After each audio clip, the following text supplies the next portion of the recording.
આ ખડોદાવાળાને ખબર નહીં હોય કે આજે ઇતિહાસની અંદર કેવી ઘટના બની રહી છે।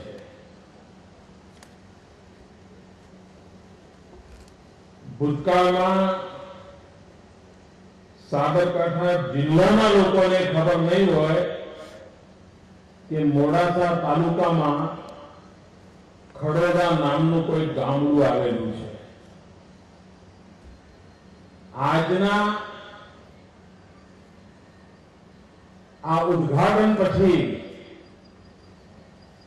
માત્ર સાબરકાંઠા જિલ્લો નહીં, માત્ર ગુજરાત નહીં, માત્ર હિન્દુસ્તાન નહીં, પરંતુ સમગ્ર વિશ્વના ઉર્જાના નકશા પર ખડોદાનું નામ ચમકતું થઈ ગયું।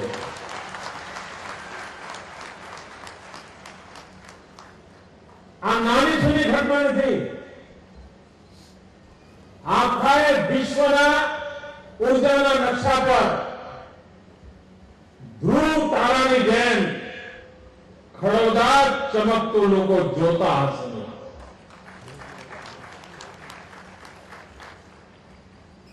એટલે સૌથી પહેલા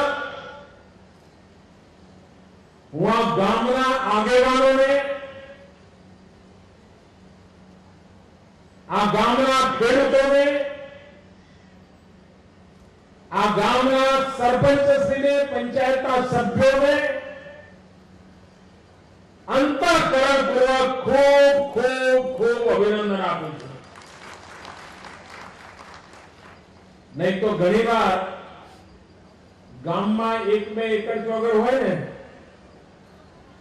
ખબર પડે છે ને,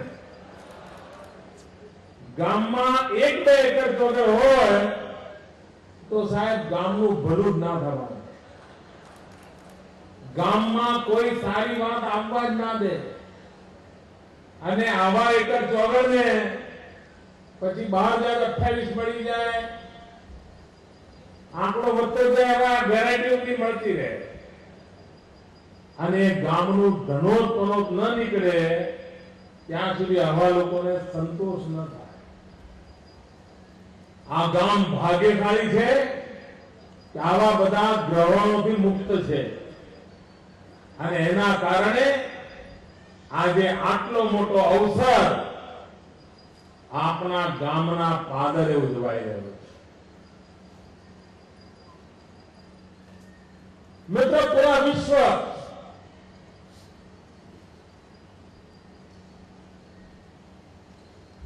संकट की घड़ी से गुजर रहा है। दुनिया चिंतित है, मानव जात चिंतित है कि अगर हम इसी प्रकार से प्रकृति का दोहन को लूटते रहेंगे, हम हमारे प्राकृतिक संसाधनों को नष्ट करते रहेंगे, तो मानव जात का कोई भविष्य नहीं है।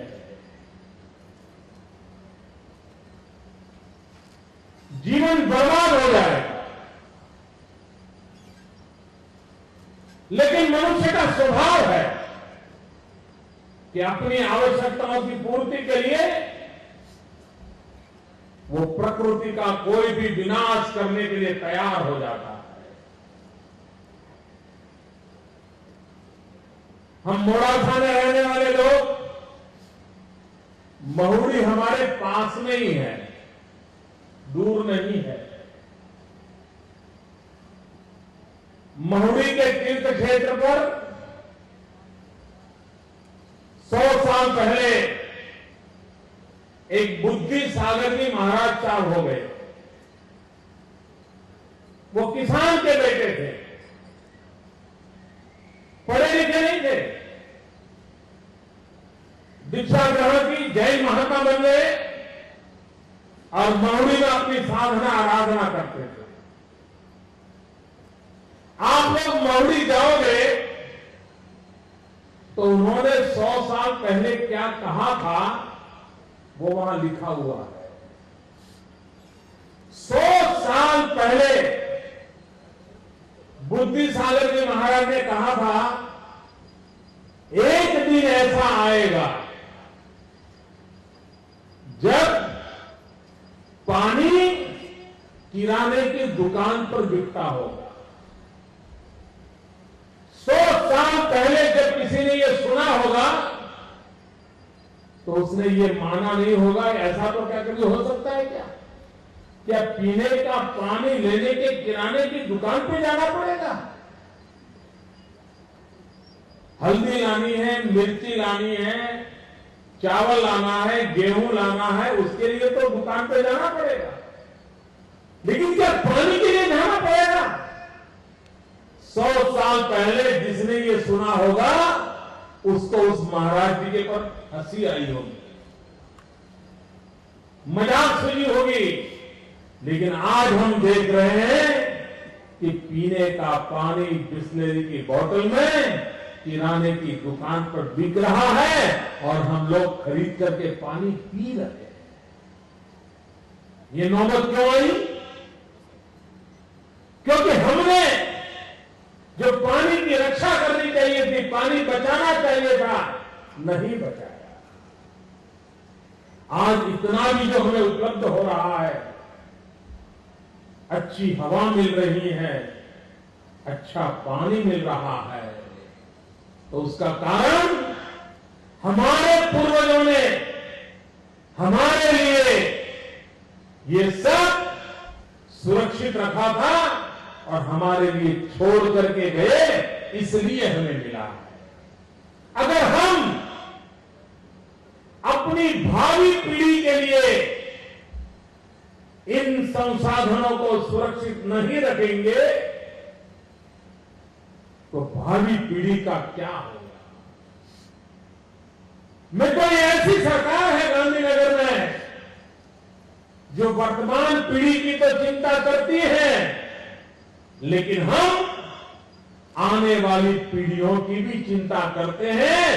आज जो यहां 170 करोड़ रुपया लगा है वो आपके लिए नहीं है, आपके पोते पोते के पोते वो सुख से जिंदगी जिए, इसलिए हम पैसे लगा रहे हैं। आपकी आने वाली पीढ़ी सुख चैन की जिंदगी जी सके, इसलिए ये सरकार योजनाएं बनाती है, खर्च करती है। मित्रों, आज ये 8 महीने के भीतर भीतर तैयार हुआ 5 मेगावाट का सोलर पावर प्लांट हम देश को समर्पित कर रहे हैं, लेकिन साथ साथ हम इस देश की भावी पीढ़ी को भी समर्पित कर रहे हैं। ये हिंदुस्तान का सबसे बड़ा सोलर पावर प्लांट है, हिंदुस्तान का सबसे बड़ा, और आने वाले 100 दिन के अंदर और भी काम जो तेजी से चल रहा है उसके कारण इसकी कैपेसिटी डबल हो जाएगी 100 दिन के बाद। काम तेजी से चल रहा है और ये हिंदुस्तान का सबसे बड़ा प्लांट आज हम देश को समर्पित कर रहे हैं। ये vibrant Gujarat global investor summit 2009 में एमओयू हुआ और आज 2011 में हम बिजली दे रहे हैं।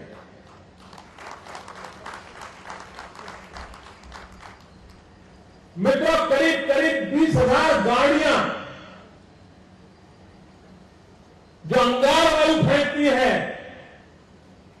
जिसके कारण हमारे स्वास्थ्य को नुकसान होता है, हमारे फेफड़े खराब होते हैं, बीमारी का घर तैयार हो जाता है। इस सोलर प्लांट के कारण जो कार्बन की बचत होने वाली है, जो अंगार वायु की बचत होने वाली है, वो करीब करीब 20,000 गाड़ियां जो धुआं फेंकती है उतनी रक्षा इससे होने वाली है। मित्रों, इस प्लांट के कारण 20,000 से अधिक परिवारों को ये सूर्य की ऊर्जा का लाभ मिल सकता है इतने छोटी सी जगह से। और आने वाले दिनों में इसी वर्ष में हम 3 अंक को पार करना चाहते हैं। 100 मेगावाट से अधिक ऊर्जा, सोलर ऊर्जा आने वाले 6 महीने के भीतर भीतर गुजरात की धरती पर हम उत्पादित करना चाहते हैं। अभी अनिता जी बता रही थी कि गुजरात सोलर एनर्जी का वर्ल्ड कैपिटल बन रहा है। मित्रों, किसको गर्व नहीं होगा? हमारे पूर्वजों ने मोढेरा में जब सूर्य मंदिर बनाया होगा तब शायद उनको लगा होगा कि यहां सूर्य ऊर्जा अधिकतम है, इसके प्रतीक के रूप में हम सूर्य मंदिर बनाते हैं। लेकिन वही सूर्य मंदिर से प्रेरणा लेकर के आज हम गुजरात को सूर्य शक्ति में परिवर्तित करने जा रहे हैं। तीसरी पीढ़ी का एक सूर्य मंदिर आने वाली पीढ़ी के लिए सूर्य शक्ति की प्रेरणा बन जाए, ये काम गुजरात की धरती पर हो रहा है। ये मानव जाति की बहुत बड़ी सेवा हो रही है। और भाइयों बहनों, हम सिर्फ सूर्य ऊर्जा उत्पादित करके रुकने वाले लोगों में से नहीं है। हम चाहते हैं गुजरात में जो गाड़ियां बने वो गाड़ियां भी पेट्रोल का भाव सहन नहीं कर पाएगी, डीजल के दाम सहन नहीं कर पाएगी। हम तो यहां वो रिसर्च चाहते हैं, वो संशोधन चाहते हैं कि हमारे गुजरात में कार हो, ट्रैक्टर हो, किसान के उपयोग में आने वाली चीजें हो, वो भी सोलार पैनल से चलती हो ताकि उसको कोई खर्चा न लगे। वहां तक हम आगे जाना चाहते। और इसलिए हम सोलार इक्विपमेंट के रिसर्च की इंस्टीट्यूशन गुजरात में आए, नए नए रिसर्च हो, यहां सोलार इक्विपमेंट के मैन्युफैक्चरिंग हो, उस दिशा में हम काम करना चाहते हैं। और अकेले सोलार के सेक्टर में 1 लाख से अधिक नौजवानों को रोजगार मिलेगा। भाइयों बहनों, 1 लाख से अधिक। ये 50 खड़े कितनी तालियां बजा रहे थे। जब 1 लाख लोगों को मिलेगा, उनका जीवन कैसा बदल जाएगा, इसका आप अंदाज लगा सकते। लाखों लोगों को रोजगार मिले, क्लीन एनर्जी मिले, प्राकृतिक संसाधनों की रक्षा हो, गुजरात विश्व के अंदर विकास भी करे और पर्यावरण की रक्षा भी करे। ऐसा एक अद्भुत संयोजन के साथ गुजरात आगे बढ़ना चाह रहा है और हम सफल हो रहे हैं।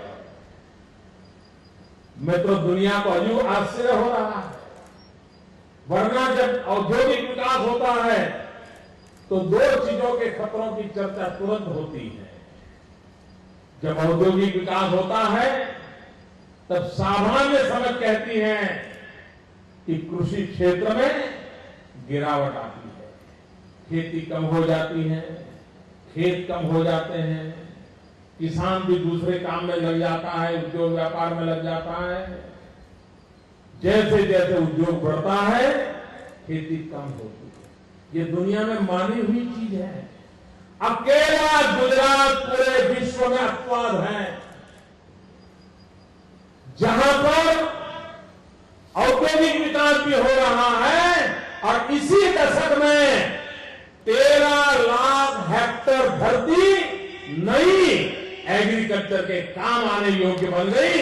यहां एग्रीकल्चर का भी विकास हुआ, यहां इंडस्ट्री का भी विकास हुआ।